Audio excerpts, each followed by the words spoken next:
apa? Agama di sana dibaksa. Nah itu madzhabnya ahli sunnah apa? Jamaah. Ketika Rasulullah ngendikan la yu'minu ahadukum hatta yuhibba li akhi, ora kok diartini ora iman.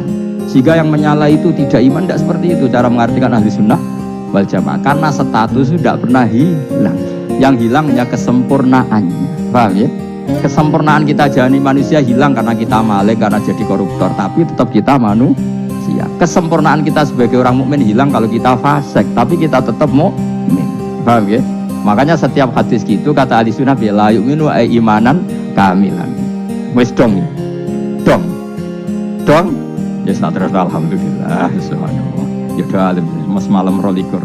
Malam Lailatul. Aku kadang yang melok goblok kadang. Saya itu sering dididik sama bapak saya, sekumpul wong akeh kudu melok goblok harus. Makanya bapak itu kalau ada orang pidato, bapak kan juga enggak suka pidato juga, tapi ya kerso kadang-kadang, saya pun kadang-kadang kerso. Asal sing ngutus pernah guru, pernah sepuh kadang kerso. Bapak nak pengajian ngomongin balik dari bapak, malah bingung ngomong apa wae. Coba kita dengan PD-nya bilang Lailatul Qadar itu 21 sampai berapa? 29. Lailatul Qadar. Warna itu malam Lailatul Qadar. Lalu Lailatul Qadar keren tuh karena apa? Karena nuzulul Quran. Lalu nuzulul Quran tanggal 11. Lalu Lailatul Qadar tanggal berapa? Oh, ada nih. Alhamdulillah. Tapi ini jangan jadi keiskalan yang masih sudah difitnah. Coro Gus Bak, ya ora coro Gus Bak, coro Quran ngawur gitu. Sembrono. Memang aku tidak pendapat tentang Quran, ya ndak ayatnya seperti itu. Maka yang benar, Lailatul Qadar itu kata ulama-ulama dulu, orang yang beramal soleh, ya itu sudah anggap saja dapat Lailatul Qadar. Ora usah ndelok iso-iso ndelok srengenge blerengen ta ora. Nek ora blerengen berarti untuk Lailatul Qadar. Jan mendung kan blereng iki. Terus bengi angite sayup-sayup. Anggere dini hari ya sayup-sayup blok-blok aneh-aneh wae. Lah nek pikir segoe ora, berarti wong laut gak tarah untuk Lailatul Qadar, ke segoro itu langine bianter. Lah nek ning Dieng ya mesti sayup. Mau angin tok gunung wis kesel tadi ora sayup-sayup. Gawe ukuran ojo ngono, gawe ukuran ngono rak wong Dieng luwih ngrasa entuk Lailatul Qadar timbang wong segoro kidul. Segoro kidul langine apa? Bianter. Padahal alamate piye? Sayup-sayup. Mana-mana. Maksudnya alamat ngono iku ora ngono, maksudnya ayat iku Kanjeng Nabi mbadhawu ngono maksudnya ora ngono. Wes dong ya. Ayo Lailatul Qadar tanggal. Aku semeneng wong bodho. Kowe enak urip wis happy no. Ya saya ulang lagi ya. Jadi kejati dirian itu tidak bisa hilang dengan standar keidealan. Yang hilang itu standar apa? Keidealan. Misalnya kita maling ya eman lah sebagai orang mukmin kok maling. Warga Indonesia kok kriminal tuh eman, tapi dia tetap orang Indonesia. Orang Islam tetap Islam meskipun dia fasik. Begitu Allah ngendikan faminhum zalimul linafsi. Sebagian dari orang yang saya pilih dia adalah orang dolim. Ya dolim saja. Kamu jangan kamu katakan kafir ya dolim saja. Dolim kira-kira maknanya kurang ajar, kacau, kriminal. Tapi kan tetap dia orang Indonesia. Paham ya? Ya tetap dia orang Islam. Tapi Islam yang dolim. Jadi seperti saya sering cerita. Saya pernah ketemu orang alim melaku-melaku di Tuban. Iku pilih tanggamu. Wong Islam kok doku. Wong Islam kok do kumat. Umat Islam kok do mabuk. Ya tentu oknum ya. Tapi jare orang alim tadi, itu orang umat Islam. Islam sing kumat. Jadi orang Islam itu hanya dua, umat Islam sama Islam yang kumat. Jadi kalau pas fasik ya Islam kumat. Kalau pas waras umat Islam. Ya sudah itu bolak-balik. Ya, jadi umat Islam. Jadi kalau di Jogja atau di Jakarta ada orang mabuk, itu berarti Islam sang kumat. Kalau pas ngaji, umat Islam. Tapi kadang orang yang sama, ya kadang umat Islam, kadang Islam yang kumat. Ya sudah seperti itu. Dan nanti pas diambil Allah, ya tetap statusnya dua tadi. Umat Islam dan Islam yang kumat. Jadi jelas ya. Jadi jelas sekali, makanya orang Khawarij itu kata Rasulullah syarrul khalqi wal khaliqa, ela-ela makhluk itu orang Khawarij karena dia menghilangkan status kejati dirian. Itu bahaya bagi kelangsungan negara maupun agama. Jadi misalnya kalau orang nyuwun sewu, misalnya ada orang kriminal di Indonesia terus dianggap gak warga Indonesia, terus mau dibuang kemana? Coba Sama, kalau semua orang Islam yang salah dianggap kafir, terus lalu mau kamu buang kemana? Padahal dengan kamu katakan kafir, artinya dia sudah tidak wajib sholat. Orang kafir tidak wajib sholat, tidak wajib puasa. Apa tidak lebih ngeri? Karena dia tidak berkewajiban melakukan ibadah-ibadah Islam. Berarti Anda lebih ridho dunia ini rusak. Lalu yang misalnya Zaid karena megang patok kuburan atau melakukan dosa besar, kamu katakan kafir. Setelah kafir dia wajib sholat enggak? Tidak. Wajib puasa enggak? Berarti kan malah jura-jura. Karena mendorong orang keluar dari ring permainan kesalahan. Tapi kalau kita katakan Islam, kemudian kita bina, kan ini jadinya aset. Dengan kamu katakan Islam artinya menjadi aset kan. Bandingkan kalau kamu katakan keluar. Paham ya? Makanya Nabi ngendikan umatku itu apa? Karena ini bahaya. Negara juga gitu. Andai kan kita berpikir ekstrim, yang melanggar negara tidak warga Indonesia, yang demo tidak warga Indonesia, sing beda pendapat dengan pemerintah nggak warga Indonesia, negara ini habis. Kehilangan 50% warga Indonesia. Ya biasa saja, yang salah ya salah, tapi tetap warga Indonesia. Kalau secara aturan hukum harus dihukum ya dihukum. Salah objektif, salah adil. Kayak misalnya santri saya, yang santrinya Gus Bak itu siapa? Ya pokoknya sing ngaji. Kamu nggak usah pakai definisi ideal, sing ngaji, sing paham, sing ora ngantuk, sing pinter. Yo ngiyai dul kok. Mana-mana. Jadi nek sing bener piye? Sing santri Gus Bak piye? Ya sing ngaji. Lah sing piye ya pokoke agak sing teko ngowah-ngowah ya wis melok mlebu. Ora paham yo ngaji, paham yo ngaji. Wong didelok kolange itu pokoke anggere sing teko ngono. Malaikat yo ora niteni sitok-sitok iki paham to ora. Malaikat itu ono sing drengki disalahno pangeran, kita jamin. Tapi bukan malaikat elit sing didrengki, ora malaikat elit, malaikat awam napa? Masyhur itu kan. Innalillahi ta'ala malaikatan sayakhina fil ardi yabtaghuna khilaqal dzikr. Terus Allah punya sekian malaikat yang tukang mencari-cari tempat zikir. Khilaqul dzikri itu tempat-tempat halal haram, tempat-tempat ngaji. Dan kalau orang toreko ya tempat wiridan oleh maknanya. Tapi kalau orang fikih maknanya tempat diajarkannya halal dan haram. Setelah ketemu orang ngaji terus kata para malaikat sing apian, halumu ila bujatikum, ini tempat kamu, ini orang ngaji. Kemudian ada malaikat yang agak hasud, tapi entah gimana hasudnya. Pokoknya bilang gini, itu ada orang yang datang ke situ udah niat ngaji, nyari temannya, kebetulan temannya itu ngaji. Maka ya Allah, itu jangan masukkan kategori yang ngaji, karena dia nyari situ, nyari temannya, kebetulan temannya itu ngaji. Tapi apa kata Allah? Hum alqaumu la yasqa bihim jalisuhum. Wes ngono lah, asal melok gabung tak sepuro kata Allah. Hum alqaumu la yasqa bihim jalisuhum. Mereka adalah kaum asal ikut duduk saja, ikut nimbrung duduk saja dengan niat yang macam-macam, tetap tak ampuni kata. Tidak penting ya niat ngaji ku hiburan, alternatif dibanding ngomong sumpek ngadepi bojo. Wes gak penting kabeh, wong anggere melok nimbrung sah. Enak loh. Nah, ya alhamdulillah. Sauni-unimu. Jadi agama itu pokoknya jangan kulino merubah kesestatusan. Makanya itu hebatnya ahli sunnah wal jamaah. Setiap ada hadis sudah la imana liman la ahdalah.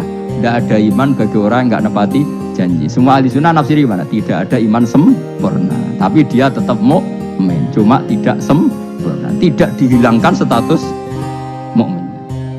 Masa orang Indonesia kalau maling enggak orang Indonesia? Lalu kamu buat kemana dia? Ya tetap dia orang Indonesia, meskipun tidak ideal sebagai warga Indonesia, tapi tetap orang Indonesia. Jelas ya tadi ya.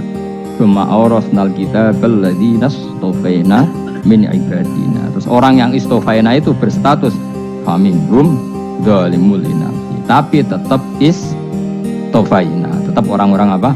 Pilihan. Karena kita alhamdulillah apapun fase kita dipilih Allah menjadi orang Islam. Alhamdulillah alladzi hadana li hadza ma kunna linahtadiya laula an hadana Allah. Dan kita alhamdulillah dengan segala kekurangan kita tetap dipilih Allah menjadi muslim. Karena terima muslim pembawa jalalan, enggak keren dah Mas. Just no. Muslim pecinta Lailatul Qadar meskipun salah tanggal lah. Aku yo gumun mbek wong. Gak tau mikir ono to kan. Ya soalnya aku lah ya yakin Lailatul Qadar tanggal 21. Karena suara mayoritas suara Tuhan.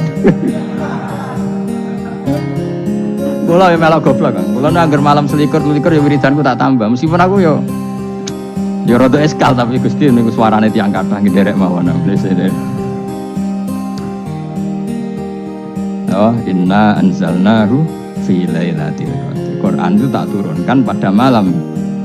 Jadi normalnya Lailatul Qadar itu berbarengan dengan malam. Tapi wis rasa mbok imani biasa wae, mari fitnah kare apa? Nah, Lailatul Qadar itu bisa kapan saja. Nah, ulama dulu bilang ya bisa kapan saja.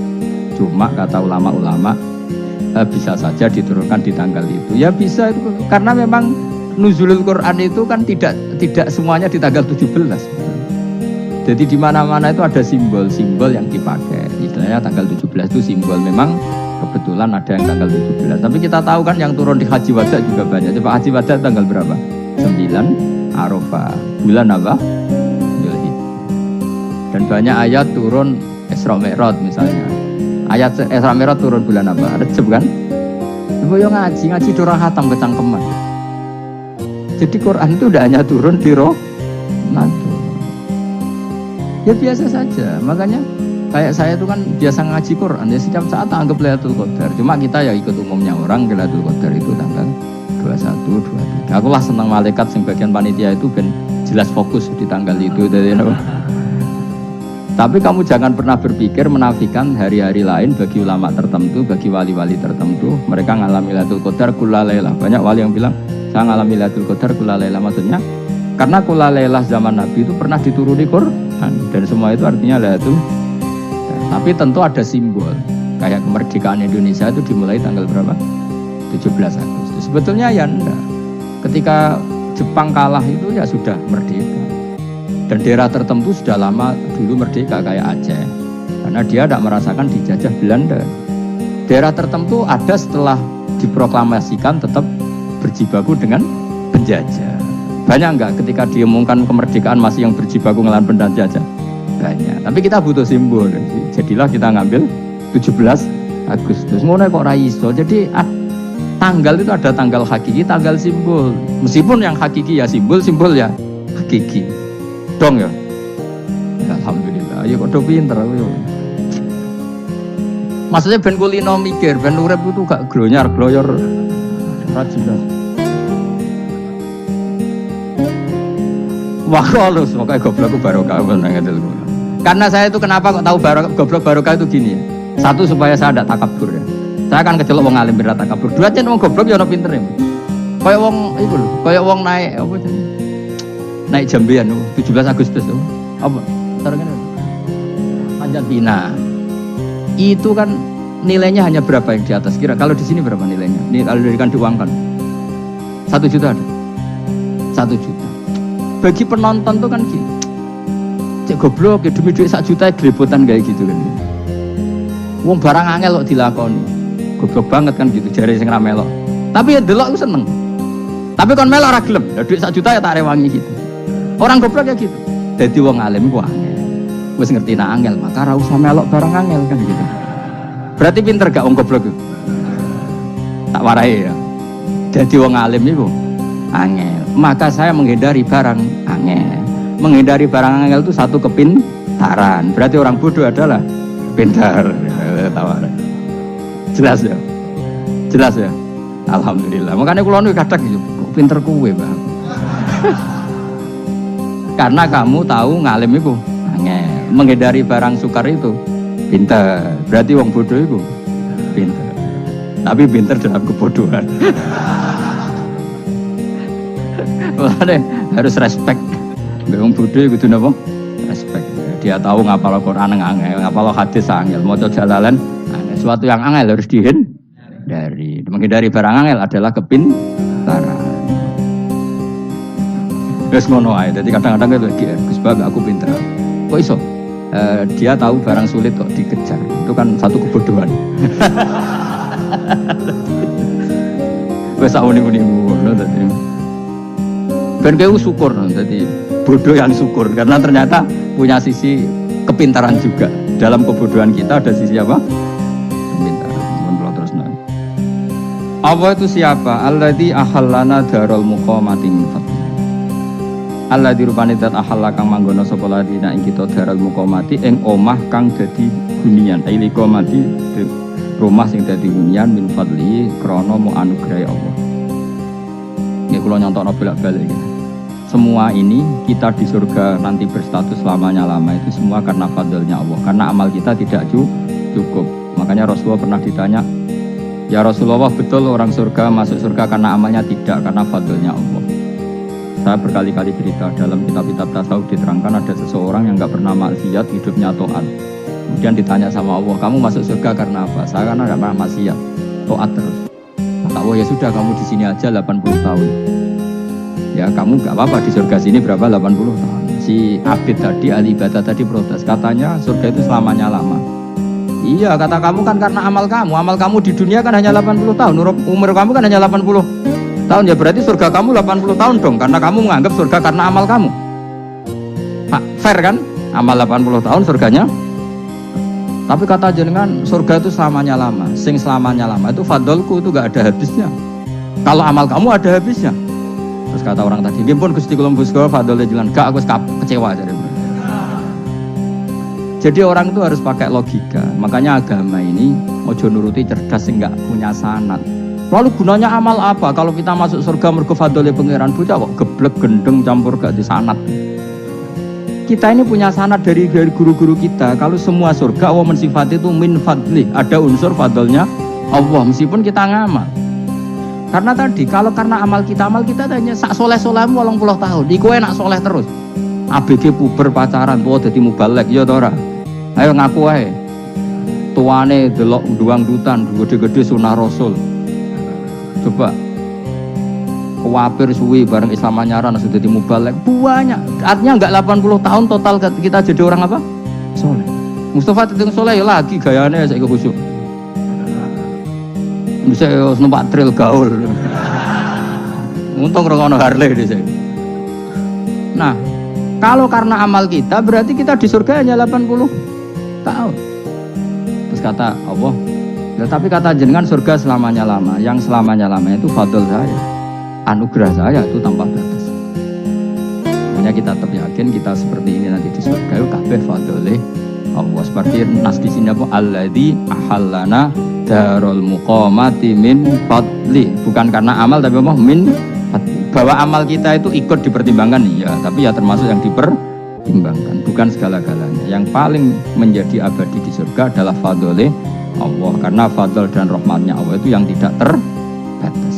Jelas ya nama ayatnya apa? Alladzi ahallana darul muqamati min fadli.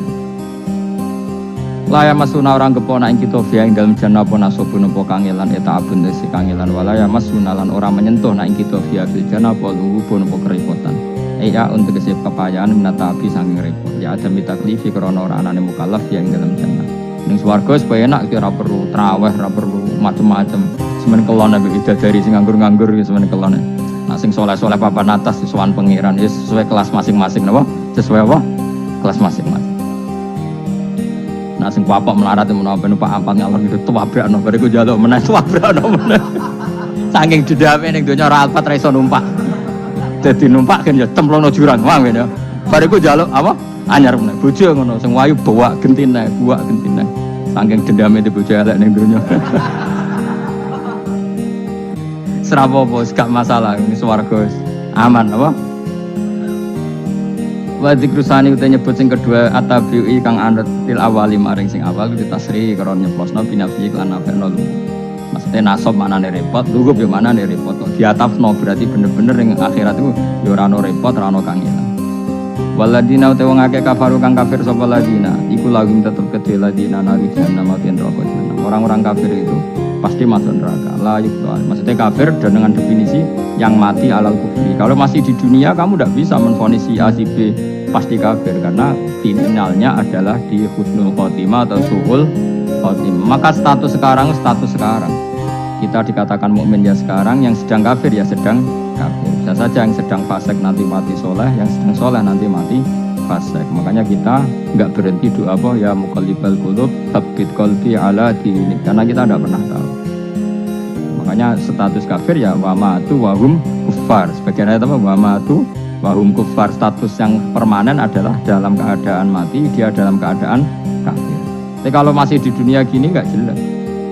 Makanya saya suwun ya, kalau kita harus toleransi sebagai warga Indonesia, kalau kamu orang alim, toleransi atas nama agama, karena yang sedang kafir pun tidak jaminan selalu kafir. Jadi kita tidak perlu musuhan, karena memang semuanya tidak mesti. Ya itu kalau atas nama nopo agama. Kalau atas nama negara ya memang kita berkawan atas nama sama-sama bangsa nopo Indonesia. Kalau atas nama agama ya memang nggak mesti juga. Bisa saja mereka husnul khotimah, kita tidak pernah tahu. Makanya Allah terbilang wa qulu linnasi apa husna, dengan siapapun yang baik. Lah soal nak diperangi kita perang ra kudu wong kafir, tapi lah dibaca wong Islam ya males. Lagi meneng ae sembelih. Ya soal itu kan bab sial, bab mempertahankan apa di diri. Itu udah harus dengan orang apa? Kafir. Misalnya ada penjahat mau membunuh istri kamu tentu dibolehkan Islam melawan. Paham ya? Makanya di kitab-kitab fikih diterangkan ada bab di mana harbi itu kafir yang melawan kita itu boleh kita lawan. Tapi kata sarah-sarah itu udah harus